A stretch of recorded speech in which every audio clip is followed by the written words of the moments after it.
Lado A. Sin duda, hablar del país Estados Unidos, de este país de las barras y las estrellas, las hamburguesas, la comida rápida, las gaseosas, el básquetbol, el béisbol, es sin duda hablar de un país ejemplo de democracia, de paz y de armonía con su pueblo. Este país que ve por las minorías, que procura que todos seamos iguales dentro de un esquema de democracia que a lo largo de la historia en los últimos 200 años ha afectado sin duda al mundo entero. Estados Unidos, este gran país sumamente poderoso bélicamente, ha procurado que el mundo y los países de todos los continentes, hablemos americano, europeo, asiático, africano y obviamente australiano, eh, convivan en esa armonía democrática que solo un país desarrollado como este puede brindar al mundo. Estados Unidos, en su preocupación de que todos los países funcionen como hermanos, pues fundó la ONU, la OTAN, y el único trasiego de esto, pues sin duda era armonizar a todo el mundo. Esta política de democratización mundial ha afectado a lo largo de la historia a muchos países. Espera, ¿estamos diciendo que Estados Unidos es el bueno de todos? God bless America. Veamos el lado B.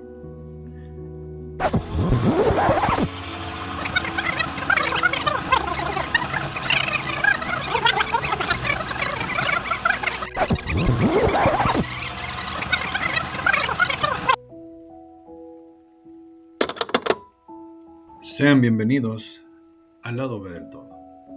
¿Te atreves? Hablar de Estados Unidos es sin duda hablar de un tema tabú complicado, incluso que muchas veces puede generar problemas para la persona que se atreve a ir más allá de la información que vemos a la simple vista, ¿no? Ya que las dependencias de relevancia en este país, de las barras y las estrellas tales como la CIA, el FBI, la DEA, se han encargado prácticamente de maquillar toda esa información que no les conviene o que les genera algún conflicto, algún problema. Y esa historia que ellos maquillan, pues es la que nos ofrecen en las televisiones, en la radio, incluso en internet, con algunas libertades por ahí que se dan. Sin embargo, al ser Estados Unidos ese país tan grande que ha forjado a lo largo de su historia, de sus últimos 200 años, ha forjado su grandeza en guerras, en atacar países, en ahorcar a los países más débiles con embargos, con aranceles, a generar golpes de Estado, a promover terrorismo, a debilitar naciones, todo con el fin de poder. Ellos siempre están en la cima del poder. Sin embargo, Estados Unidos no solamente ha sido un país imperialista, ¿no? Que se ha encargado de marcar la pauta de los distintos países apoyados por organismos como la ONU y la OTAN, que casualmente él mismo formó. Sin embargo, Estados Unidos, dentro de su misma estructura, ha sido un país sumamente corrupto desde sus inicios. Han generado muchas controversias entre sus habitantes, maquillando historias que a la fecha no terminan de concluir. Para ello tenemos muchas pruebas, ¿no? Tenemos un caso muy sonado que ha sido el asesinato del presidente John F. Kennedy.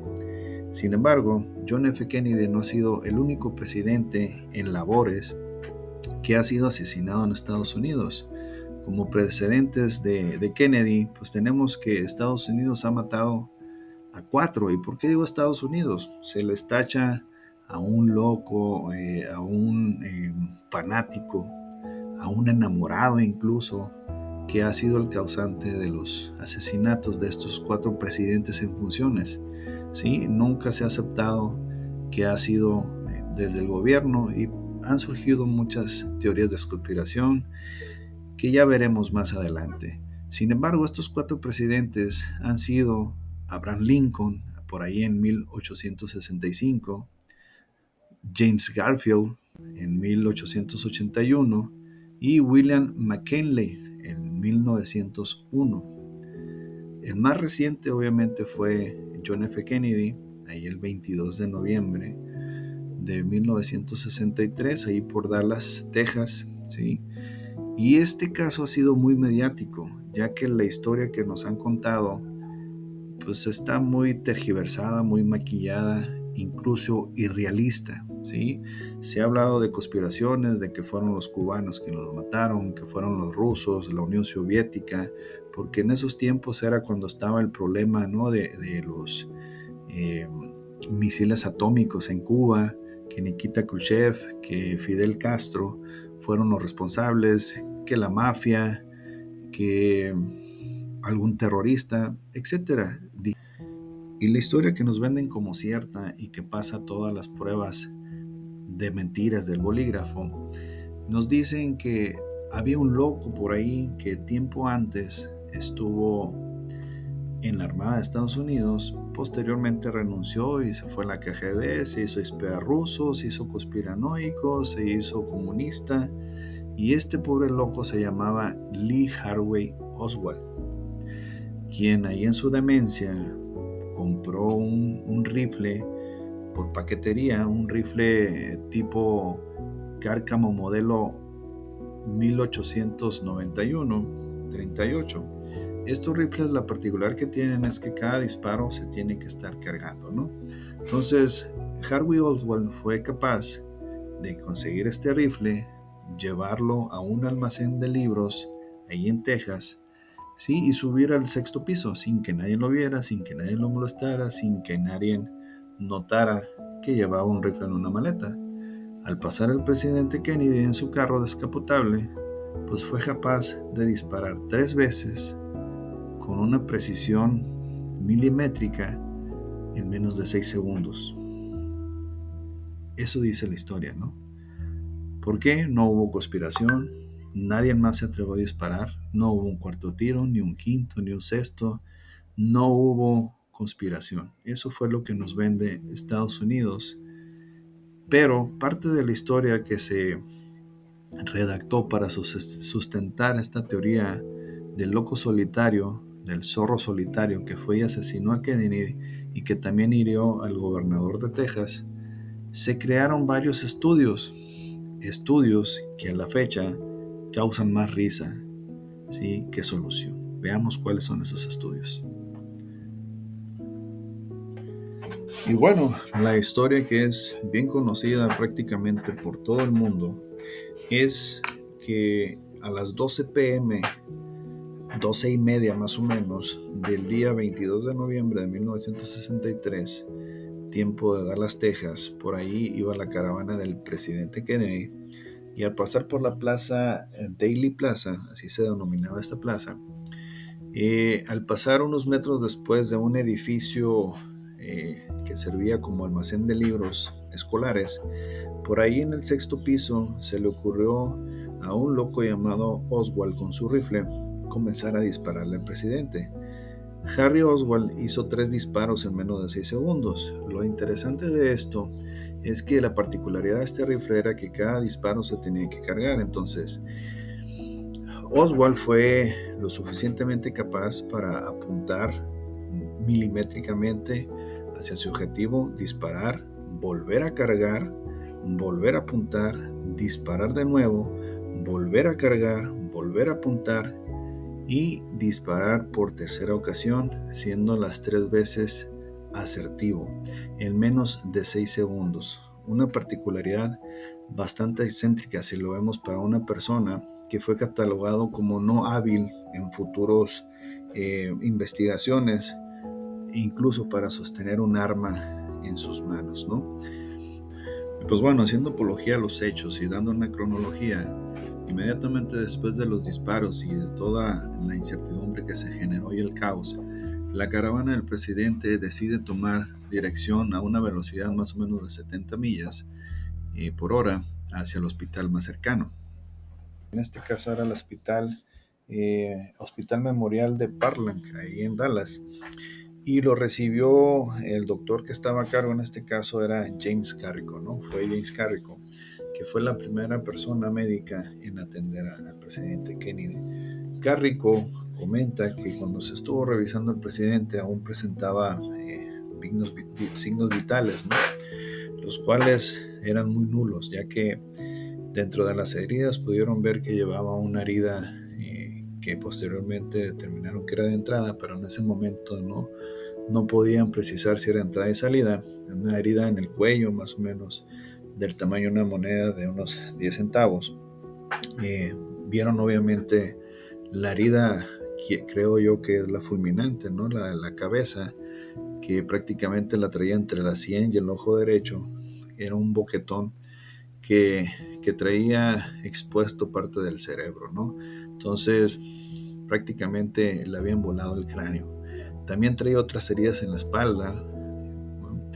Y bueno, al revisar la autopsia por ahí, mientras esto pasaba, que revisaban al presidente, hubo conflictos internos, ya que llegó personal del servicio secreto a quererse llevar, pero dentro del el reglamento, cuando un asesinato pasa en un estado, allá en Estados Unidos, es el estado mismo que tiene que encargarse de la autopsia y todo eso por protocolos, ¿no? Sin embargo, el servicio secreto decidió omitir eso y se llevaron al presidente por medio de un avión hasta Washington, en el avión presidencial. Mientras todo esto pasaba y volviendo a la zona del crimen, sigue relatándose la historia de que Harvey Oswald, al disparar los 3 disparos en esos 6 segundos, decidió retirarse en este caso del edificio, dejando ahí el rifle y en este caso 2 casquillos. Se encontraron solo 2 casquillos, ¿no? Se retiró. Personal que lo vio, testigos que lo vieron, pues afirmaban que el que había disparado era una persona de complexión delgada, aproximadamente de unos 30 años y más o menos de unos 70 kilos, de tez blanca. Mientras todo esto acontecía, también Harry ya había huido, según cuenta la historia. Tuvo tiempo de ir a la casa huésped donde él se quedaba, maltrataron un poquito a la señora que cuidaba. Dice así que nunca le contestaba, ¿no? Que era una persona muy, muy sola, que a veces daba los buenos días y a veces no. Entonces tuvo la oportunidad de ir. Sin embargo, por ahí, al salir de su habitación de huésped, que decía la persona encargada que lo vio muy alterado, Harry Oswald sale a la calle, ¿no? Y dentro de la calle, pues ya había una tremenda persecución para encontrar al posible asesino, ¿no? Ya que habían dado descripciones de que era un joven de aproximadamente unos 30 años y una complexión de aproximadamente unos 70 kilos. ¿Quién lo vio? ¿Quién lo dijo? Eso no se explica, pero ya estaban dando una reseña física. Entonces por ahí el policía John D. Tippit en la calle creyó ver a Harry Oswald, ¿sí? Porque coincidía con la descripción tan exacta de un hombre de tez blanca, de unos 70 kilos y más o menos 30 años, que había asesinado al presidente. Entonces no sabemos cómo dio, no se explica cómo dio, pero dio con Oswald y dijo: este es. Al acercarse a Oswald, dice la historia que Oswald descargó su arma por 5 ocasiones, ¿sí? Asesinando al policía J.D. Tippit, ¿ok? Posteriormente huyó Oswald, ¿sí? de la zona del asesinato, y se va y se mete sin pagar boleto en un cine. En ese cine era perseguido por una gerente de una tienda de zapatos que vio a la persona muy alterada, ¿sí? Vio una alterada y, como todo buen chismoso, dijo: pues lo sigo para ver qué pretende este amigo. Entonces, al meterse al cine, casualmente le dice a la persona que vendía boletos, era una mujer, que habla del 911, que porque ahí está el asesino de John F. Kennedy, del presidente, ¿no? Cosa curiosa que esto pasó en horas, 2, 3 horas, ¿no? Entonces ya lo tenían identificado con una simple reseña de una persona de 70 kilos aproximadamente, de 30 años y de tez blanca. Entonces ya estaban confirmando que Oswald había sido el asesino. Entonces se dejan ir varias patrullas, varios policías al cine, y dentro de la película, justamente estaba viendo una película de guerra Oswald, y bueno, vienen y lo detienen, ¿no? Cuenta también la historia que dice que cuando lo detuvieron, pues que dice Oswald, bueno, ya terminó todo, ¿no? Entonces, posteriormente se lo llevan a la cárcel, no le permiten que declare, ¿sí? Y así lo tienen. Hay una sola entrevista donde dice Oswald que él no sabe por qué esté ahí, ¿sí? Que él es un chivo expiatorio, ¿sí? Que él pensaba que iba por el policía que dice que asesinó. Sin embargo, no sabía lo del presidente. Después ahí se enteró que lo estaban acusando de la muerte del presidente. Y casualmente, al día siguiente, cuando van a hacer la audiencia para moverlo, ya 24 de noviembre, cuando, por la mañana, cuando van a trasladar a Oswald a otra locación, y por ahí en el lobby había ya varios periodistas, pero sobre todo una persona por ahí que difícilmente pudo haber tenido acceso fácilmente, ya que no llevaba ni identificación de empresa y mucho menos era policía. Y esta persona era Jack Ruby. Jack Ruby era conocido en el bajo mundo de ahí de Texas porque pues era prácticamente parte de la mafia, ¿no? Tenía por ahí algunos burdeles, algunos bares, etcétera, etcétera. Entonces era una persona que convivía con el crimen organizado, la mafia, ¿no? Entonces, ¿qué hacía Jack Ruby ahí en el lobby de la policía? Aún es desconocido. ¿Cómo entró? También no se explica, pero sin embargo, Jack Ruby adquiere una importancia relevante porque al salir Harry Oswald escoltado, se acerca y le mete un disparo en el estómago. Ese disparo posteriormente pues le quita la vida a Harry Oswald. Y bueno, ahí fue grabado en televisión. De hecho, la BBC tiene un video justamente donde sale la escena del disparo, cómo se hace todo el tumulto ahí, ¿no? De cómo se acerca Ruby a Oswald fácilmente, sin ningún problema y le dispara en el estómago. Posteriormente, Oswald fue trasladado obviamente al hospital, ahí mismo en el Monumental Park de Dallas, ahí donde fue atendido el presidente días antes.